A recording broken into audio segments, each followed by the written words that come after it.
जय श्री कृष्ण। राधे राधे। प्यारे भक्तगणों, आज है फाल्गुन महीने की शुक्ल पक्ष की शनिवार का दिन और आज आप सभी श्रवण करेंगे शनिवार शनि भगवान की व्रत कथा। शनिवार की कथा शुरू करने से पहले मैं आप सभी को शनिवार के कुछ खास नियमों के बारे में बताना चाहती हूँ। उसके बाद सुनाऊंगी शनिवार व्रत कथा आरती सहित। अगर आप शनिवार का व्रत करते हैं तो शनिवार के व्रत में इन बातों का ध्यान अवश्य रखिएगा। शनिवार व्रत के दौरान भोजन सूर्यास्त से 2 घंटे बाद करना चाहिए। शनिवार के व्रत में एक समय के भोजन का विधान है। भोजन में उड़द के आटे से बना खाना खाएं। उड़द की दाल की खिचड़ी अथवा दाल खाई जाती है। साथ में कुछ तला हुआ भी ले। फल में केला ले। शनि की पूजा में काले तिल, काले वस्त्र, तेल, उड़द आदि का उपयोग किया जाता है क्योंकि ये सभी शनि महाराज की वस्तुएं मानी जाती है। उड़द दाल वाली खिचड़ी का सेवन करना अच्छा होता है। इससे शनि दोष से राहत मिलती है। 6 खिचड़ी, काले चने की सब्जी, चावल, चिवड़ा या भुने चने खुद भी खाए और सारे परिवार को भी खिलाए। तिल के लड्डू, उड़द की दाल, मीठी पूरी बनाकर शनि देव को भोग लगाए। फिर गाय, कुत्ते और कौवा को खिलाने के बाद प्रसाद के रूप में पारिवारिक सदस्य को खिलाकर स्वयं भी खाए। आप महीने के पहले शनिवार को उड़द का भात, दूसरे शनिवार को खीर, तीसरे शनिवार को खजला और अंतिम शनिवार को घी और पूरी से शनिदेव को भोग लगा सकते हैं।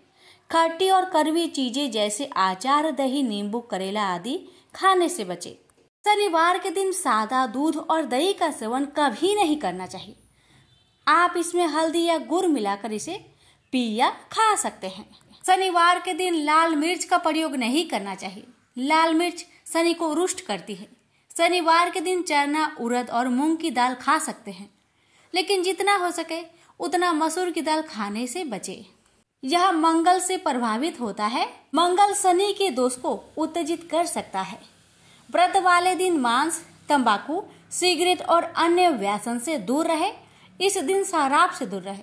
शनिवार को शराब पीने से कुंडली में शुभ शनि होने पर भी शुभ फल नहीं मिल पाता और साथ ही साथ दुर्घटना की आकांक्षा भी बढ़ जाती है। शनिवार को कभी भी पीला भोजन नहीं करना चाहिए क्योंकि ये बृहस्पति देव का अन्न माना जाता है और शनि एवं गुरु में नहीं बनती है।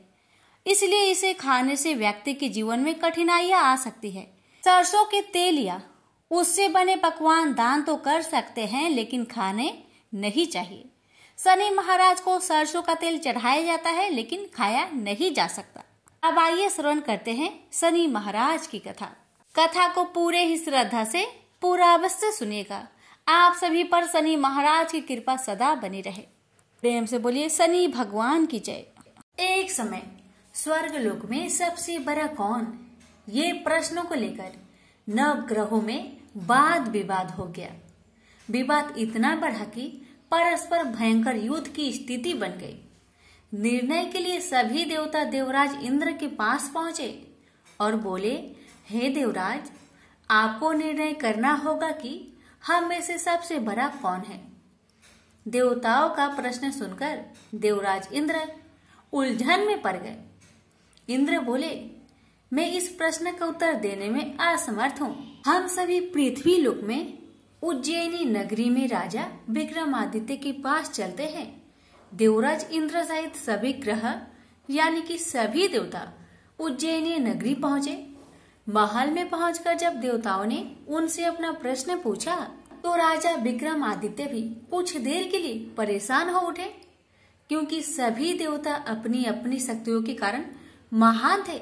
किसी को भी छोटा बताना या बड़ा कह देना उनके क्रोध के प्रकोप से भयंकर हानि पहुंच सकती थी।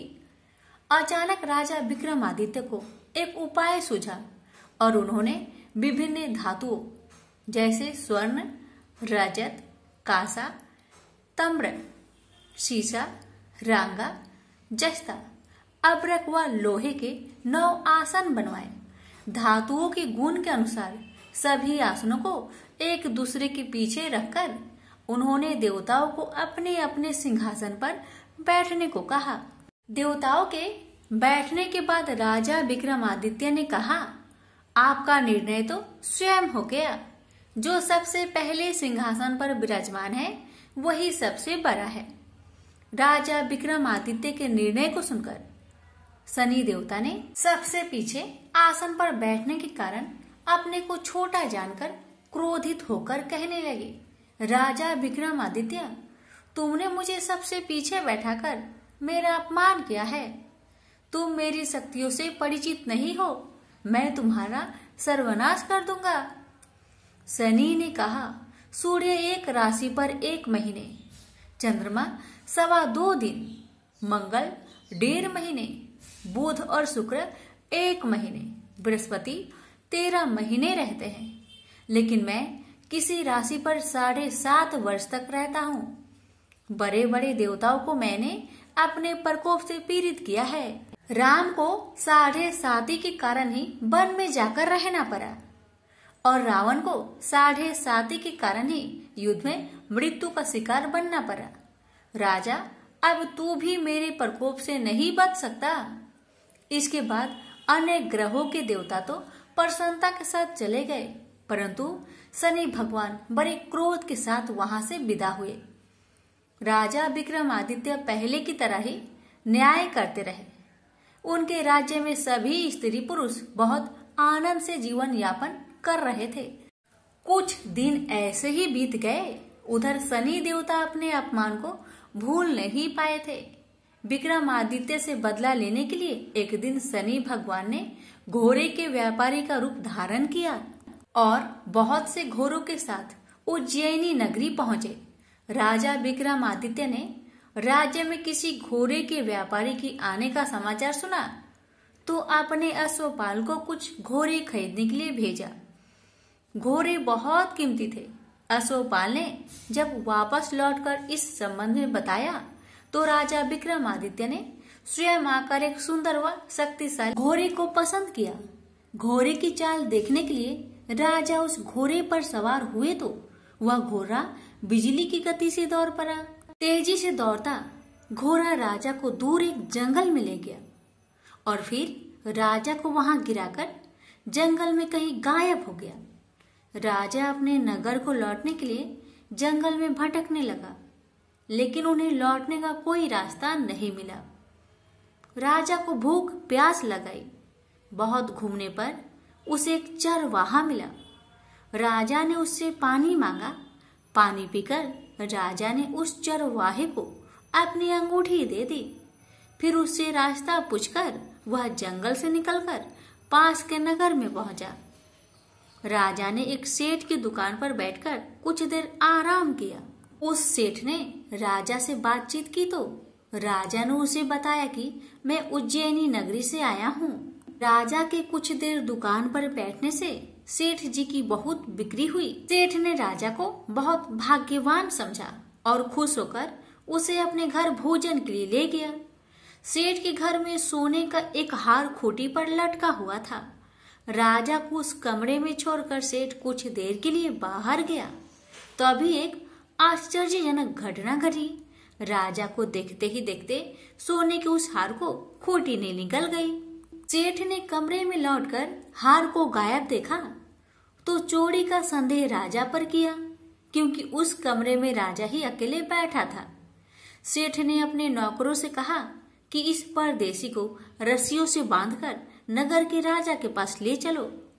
राजा ने विक्रमादित्य से हार के बारे में पूछा तो उन्होंने बताया कि मेरे आंखों के ही सामने खूंटी ने उस हार को निगल लिया था। विक्रमादित्य की बात को सुनकर राजा बहुत क्रोध से भर गए। उन्हें लगा विक्रमादित्य झूठ कह रहे हैं, इसलिए राजा ने क्रोधित होकर चोरी करने के अपराध में विक्रमादित्य के हाथ पांव काटने की आदेश दे दिया।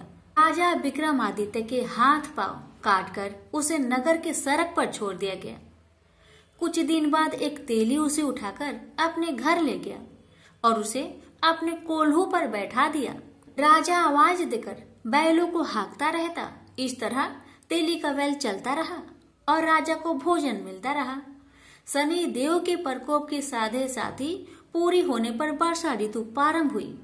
राजा विक्रमादित्य एक रात मेघ मल्हार गा रहे थे कि तभी नगर के राजा की लड़की राजकुमारी मोहिनी रथ पर सवार उस तेली के घर के पास से गुजर रही थी। उसने मेघ मल्हार सुना तो उसे बहुत अच्छा लगा और दासी को भेजकर गाने वाले को बुला लाने को कहा।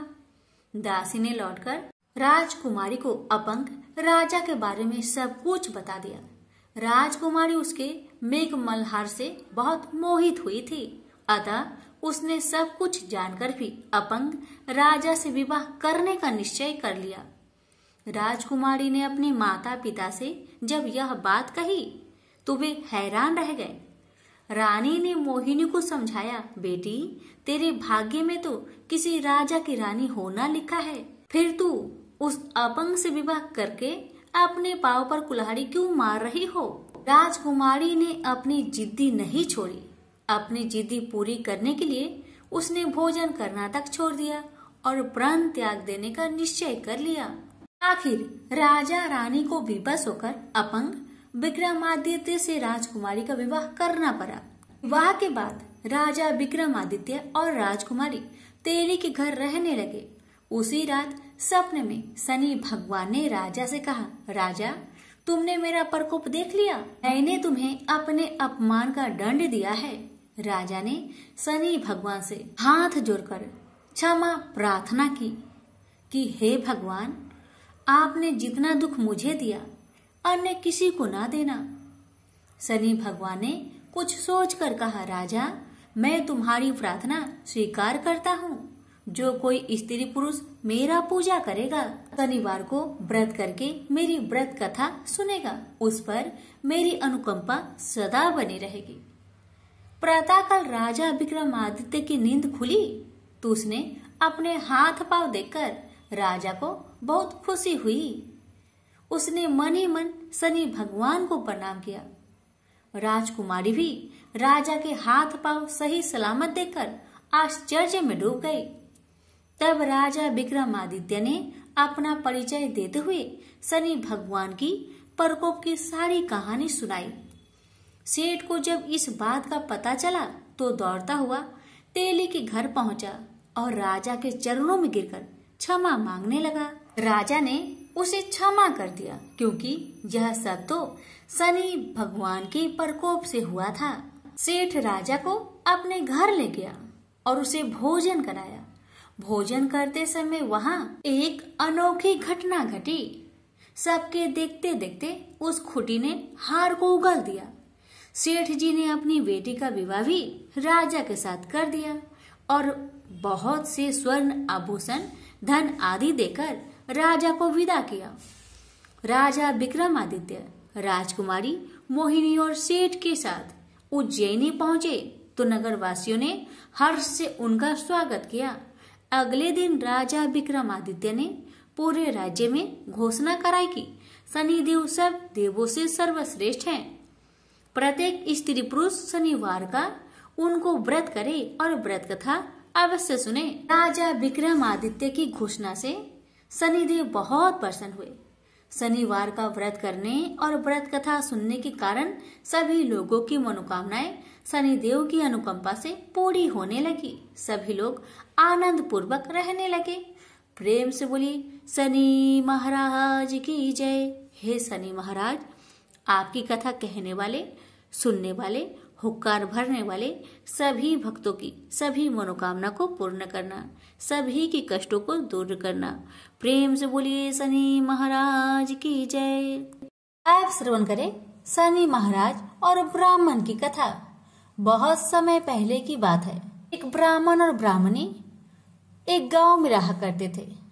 ब्राह्मण हर रात अपने सपने में नीली घोड़ी पर नीले कपड़े पहने एक आदमी को देखता था और वह आदमी कहता था, हे ब्राह्मण देवता, मैं तेरे लगूंगा। ब्राह्मण घबराकर उठ जाता और अगले दिन यही सपना उसे फिर आता। यह सपना उसे रोज आने लगा। ब्राह्मण बहुत परेशान हो गया और चिंता के मारे दुबला होने लगा, सूखने लगा। तो एक दिन उसकी पत्नी ने उससे कारण पूछा, हे ब्राह्मण देवता, आपको मैं इतनी अच्छी अच्छी भोजन पकाकर देती हूँ, फिर भी क्या कारण है कि आप दुबले होते जा रहे हैं? ब्राह्मण ने अपनी सपने की सारी बात पत्नी को बताया। ब्राह्मणी बोली, मुझे लगता है अवश्य ही वो शनि महाराज होंगे। अब की बार जब वो आपको दिखे तो आप कह देना, लग जाओ पर 1:15 से ज्यादा मत लगना। उस दिन फिर सपना आने पर ब्राह्मण ने कहा, लग जाओ पर कितने समय के लिए लगोगे? शनि जी बोले, 7.5 वर्ष का लगूंगा। ब्राह्मण ने कहा, क्षमा करे शनि भगवान, इतना भारी तो मुझसे झेला नहीं जाएगा। तब शनि भगवान बोले, तो 5 वर्ष का लग जाता हूँ। ब्राह्मण ने मना किया तो शनि जी कहने लगे, 1:15 का तो लगूंगा ही, इतना तो कोढ़ी कलंकी भिखारी के भी लग जाता हूँ। तब ब्राह्मण ने कहा, ठीक है। ब्राह्मण को 1:15 की शनि की दशा लग गई। ब्राह्मण ने दीन से जाकर ब्राह्मणी से कहा, मेरे 1:15 शनि की दशा लग गई है, इसलिए मैं जंगल में जाकर यह समय वहीं पर बिताऊंगा। मेरे लिए खाने पीने का सामान एक पोटली में बांध दो, और हाँ, मेरे जाने के पीछे तुम किसी से झगड़ा मत करना। इस बात का खास ध्यान रखना, ज्यादातर घर में ही रहना और बच्चों का ध्यान रखना। इस 1:15 के समय में कोई भी गाली दे तो चुपचाप सुन लेना, बहस मत करना। यह समझाकर ब्राह्मण जंगल में चले गए। जंगल में ब्राह्मण एक पीपल के पेड़ के नीचे बैठ गए और हनुमान जी का पाठ करने लगे। 1 पहर बीत गया। ब्राह्मण ने सोचा बाकी बचा समय रास्ते में बीत जाएगी, इसलिए वहां से चल दिया। रास्ते में एक बाड़ी में मतीरे लगे थे। माली से एक मतीरा खरीदा, पोटली में बांधा और आगे को बढ़ा।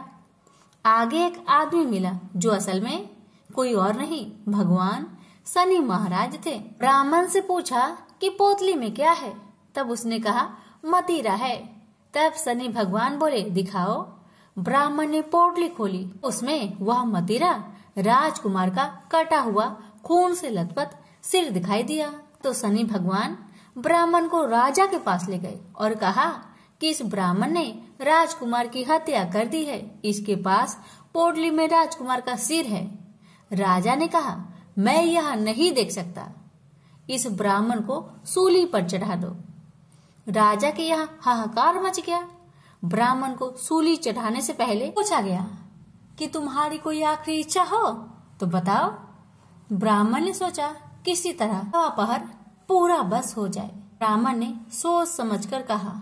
उसने कहा कि वह रोज बालाजी का कथा सुनता है, मरने से पहले अंतिम बार बालाजी का कथा सुनना चाहता है। ब्राह्मण को कथा सुनाने का प्रबंध किया गया। कथा कहते कहते 1:15 पूरा हो गया। शनि की दशा टलते ही राजकुमार शिकाल खेल कर लौटा हुआ दिखाई दिया। राजकुमार को आता देखकर राजा बहुत खुश हुआ, लेकिन उसे निर्दोष ब्राह्मण की हत्या का दोष लगने का डर सताने लगा। उसने तुरंत घोड़सवार सैनिकों को ब्राह्मण को आदर सहित ले आने के लिए भेजा। ब्राह्मण राज दरबार में आया तो राजा ने क्षमा मांगी और पोटली दिखाने के लिए कहा, तो पोटली खोली तो उसमें मतीरा था। राजा ने इन सब के बारे में पूछा तो ब्राह्मण ने बताया, मुझे 1:15 की शनिचर की दशा लग गई थी, इस कारण यह सब तमाशा हुआ। राजा ने पूछा, यह दशा कैसे टलती है? ब्राह्मण बोला, राजा या सेठ के लगे तो काला हाथी या काला घोड़ा दान करे, गरीब के लगे तो पीपल की पूजा करे और बोले, साचा शनिचर कहिए जाके पाओ सदा ही पढ़िए। अरे भगवान की कहानी सुने, तिल का तेल और काला उड़द दान करे, काले कुत्ते को तेल से चुपर कर रोटी खिलाए तो शनिचर की दशा उतर जाती है। राजा ने उसे मतीरा वापस दे दिया। घर आकर ब्राह्मण ने मतीरा काटा तो उसमें बीज की जगह हीरे मोती निकले। ब्राह्मणी ने पूछा, यह कहाँ से लाए हैं? आप तो कह रहे थे कि शनिचर की दशा लगी है। ब्राह्मण ने कहा, जब दशा लगी थी तो यह मतीरा राजकुमार का सिर बन गया था। जब शनि की दशा उतरी तो शनि भगवान निहाल कर गए। हे शनि देवता, जैसे ब्राह्मण के शनि की दशा लगी वैसे किसी का ना लगना। बोलिए प्रेम से शनि महाराज की जय। शनि भगवान की आरती। जय जय श्री शनि देव भक्तन हितकारी, सूरज के पुत्र प्रभु छाया महातारी, सूरज के पुत्र प्रभु छाया महातारी। जय जय श्री शनिदेव, जय जय श्री शनिदेव। श्याम अंक वक्र दृष्टि चतुर्भुजाधारी, नीलांबर धारनाथ गज की असवारी। जय जय जय श्री शनिदेव, जय जय जय श्री शनिदेव। क्रीट मुकुट शीस रजित दीपक है लीलाड़ी, मुक्तन की माला गले शोभित बलिहारी। जय जय श्री शनिदेव, जय जय जय श्री शनिदेव। मोदक मिष्टान पान चढ़त है सुपारी, लोहा तिल तेल उड़द महिषी अति प्यारी, लोहा तिल तेल उड़द महिषी अति प्यारी। जय जय श्री शनिदेव, जय जय श्री शनिदेव। देव तनुज ऋषि मुनि सुमरिन नर नारी, विश्वनाथ धरत ध्यान शरण है तुम्हारी, विश्वनाथ धरत ध्यान शरण है तुम्हारी। जय जय श्री शनिदेव, जय जय श्री शनिदेव। प्रेम से बोलिए शनि भगवान की जय।